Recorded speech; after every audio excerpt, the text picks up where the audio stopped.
मैं तेरा ड्रामे की आज की किस्त में आपने देखा कि फराज इंतहाई घटिया मर्द, माँ की ख़राब तबीयत का जीता जागता सब, औरत की इज्जत करना तो दूर की बात, नई नवेली दुल्हन के साथ जो सलूक इसने किया, अफसोस इसकी माँ की सोच पर, जो शादी के अगले दिन अपनी भांजी से कह रही है कि कोई ज़रूरत नहीं अपनी माँ को कुछ भी बताने की, तुम्हारी तो एक बहन का पहले ही घर उजड़ चुका है, ये ना हो तुम भी जाकर घर बैठ जाओ, बीवियों को ही एडजस्ट करना पड़ता है।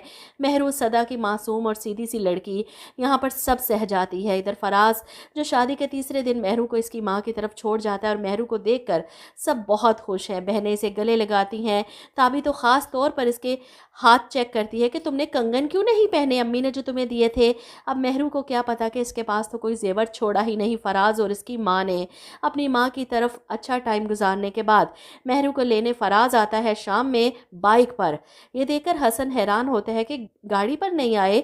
जवाब में फराज कहता है गाड़ी तो मैंने बेच दी। ये कहकर वो अपनी बीवी को बिठाता है बाइक पर और ये जा वो जा। हसन तो हैरान परेशान फराज की बात सुनकर कि इसने गाड़ी बेच दी। वो अंदर आते ही अपनी माँ पर गुस्सा करता है कि बैंक से लोन लेकर मैंने ये गाड़ी दी थी और इसने इतने आराम से कह दिया कि गाड़ी बेच दी।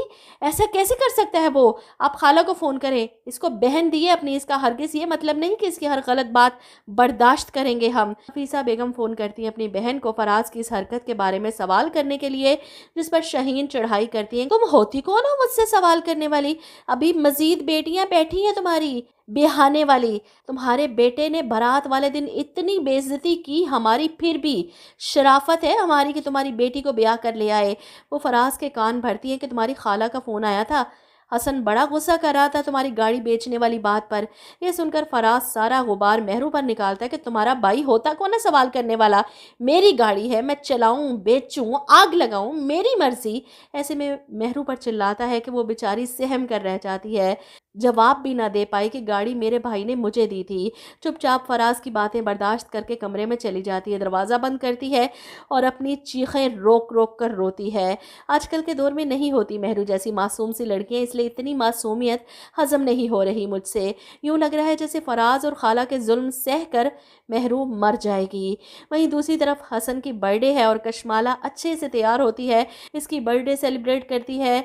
कशमाला के साथ एक अच्छा टाइम गुजारने के बाद हसन घर वापस आता है, घर वालों के लिए केक लेकर आता है, लेकिन तबिंदा को तो लगी हुई है आग कि तुम कशमाला के साथ बर्थडे सेलिब्रेट करके आ गई अपनी, और हमारे लिए सिर्फ ये केक ले आए। जिस पर हसन अपनी बहन को मनाने के लिए कहता है कि नहीं, मैं ट्रीट देता हूँ ना अपनी बहनों को। इस पर तबिंदा इनकार कर देती है, अपनी ट्रीट अपने पास रखो।